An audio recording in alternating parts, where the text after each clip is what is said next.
So, what's up, guys? In today's video, I will do quick and short introduction to HTMX and the Node.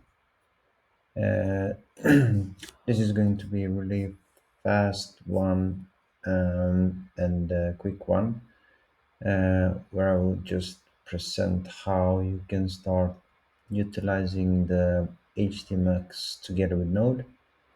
And also just showing you how easy it is to start implementing this type of framework inside your future or current projects. Uh, as usually, you will start by executing command npm init dash I inside your project folder. Um, I am using the VS Code terminal, but you can choose whatever IDE or uh, terminal you prefer. So after you run npm init dash I, you also need then to start initializing the package that is needed. And what I will use is basically the latest version of Express and Node.js, and that's basically all. Also, do not forget to add inside your package JSON file later on that you want to use type module. And then also you can modify a script so it says basically dev Node.js server.js. We're starting up by building a simple index.html page to start with, so we can have some kind of UI presenting the actions that we want to execute. And then I will also go through the implementation of the server.js and explaining in steps what exactly we are doing here and how to utilize everything. To get starting and implementing the HTMX, basically the only thing you need to do is go to the HTMX org doc page, and inside of your head tag you need to include the script. You can of course do it in several different ways to implement it. I'm basically just doing the simple implementation by using HTMX CDN. And then also I will include Tailwind CDN for just getting some better styling, for doing it a little bit more cleaner and better looking. To start with, after your head tags inside your body element, I'll just add the class, and inside the class I will implement some of the Tailwind's CSS, where I'm defining the blue as a background color, text white, min, age screen, flex, items. There's going to be centralized everything, and then I also want to just justify the center so that all content is centered. And then inside the body, I'm just adding a new div with basically a simple text class center. And then I will add h1 tag with basically just saying that it's going to list a bunch of users. And then also I'm implementing a simple button, basically. And this is where the power of HTMX is coming into the picture. So basically what we're going to say is that we're defining the HX tag dash get, saying that when I'm hitting the button, I want to do the get request towards the API or endpoint. It's going to be whatever dash slash users, and then the target of the element where I want to load the content from the response is basically going to be inside this UL with ID users. So we are defining the target by adding the HX tags target users. And during the basically indication or during the load time, I'm also seeing that identifying it by adding the HX indicator and explaining or pointing that one to the loading, the span with ID loading, and also I'm passing the limit of a 9. Uh, and this limit is basically the parameters that we're going to send together inside we get request.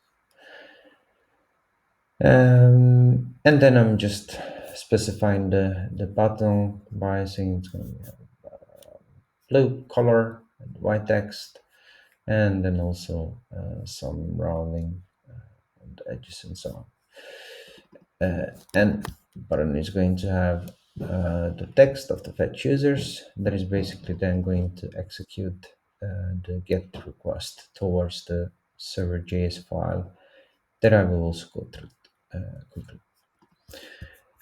So from the user point of view, it's going to look something like this. So as we said before, a headline, h1 saying list users, a button with fetch text, and then just the class where we're going to present the users. This is an empty list right now, and then also we have an indicator that is saying that we are loading users when we are hitting the button. And then if we look from the server side, so on the server side, I'm just going to create, or I created a simple file called server.js, importing the Express as always, finding the app by saying it's going to load the Express.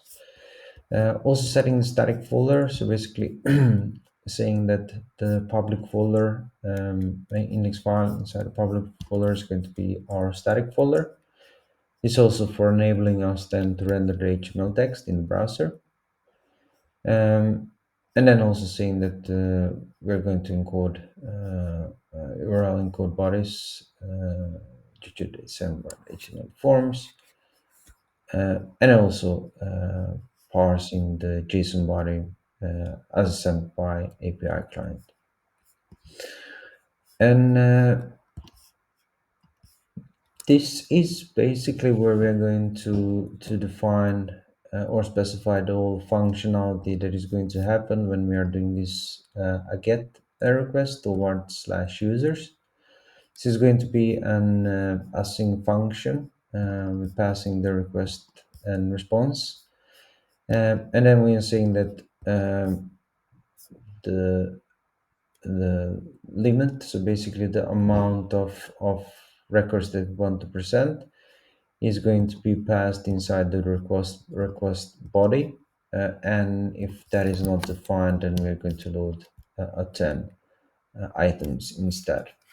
So as I said earlier, so this is basically where we are declaring or passing the amount of records that we want to fetch or to get, and if that values is missing inside the request body request, then we're going to take that. Then what we're just going to say is that basically, so we're declaring the response, and we're doing the await fetch, where I'm going to make a request towards JSON placeholder type code API endpoint and fetching the nine the list the list of users specified by the limit of how many records you want to show. Uh, when response is executed, we are going basically then to declare the users so that we can fetch the list of the users where we're going to store the response from the API request. And then we're just going to send back to the browser by saying that mapping the users from the response.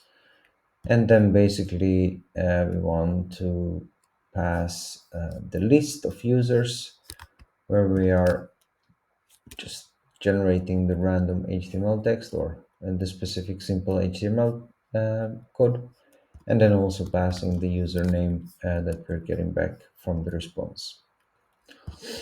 Yeah, and at the end, we're just saying to the console that we're going to listen to the port 3003.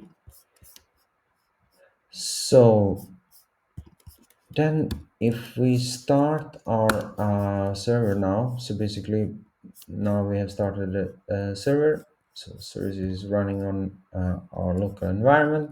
And if we go to the HTML page, so we are going into the local host, loading this one, it works. And then we're just hitting the fetch users, that indicator.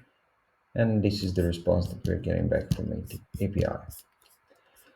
Uh, so this is really simple and fast, way of doing something really cool with just simple HTML, basically, or not simple, but basically with HTML, without having any hassle on implementing some kind of Ajax or vanilla JS and mixing that together with your HTML code, but basically using the separate server on your local environment and handling all that business logic separately from your presentation layer. So this is something I'm definitely going to look even more deeper in. And please leave comment and also hit like button if you like this kind of videos. That also motivates me to even create more different videos, and also maybe doing some longer presentation of some other cool demonstrations of the tools. So thank you very much, and I hope I see you soon again.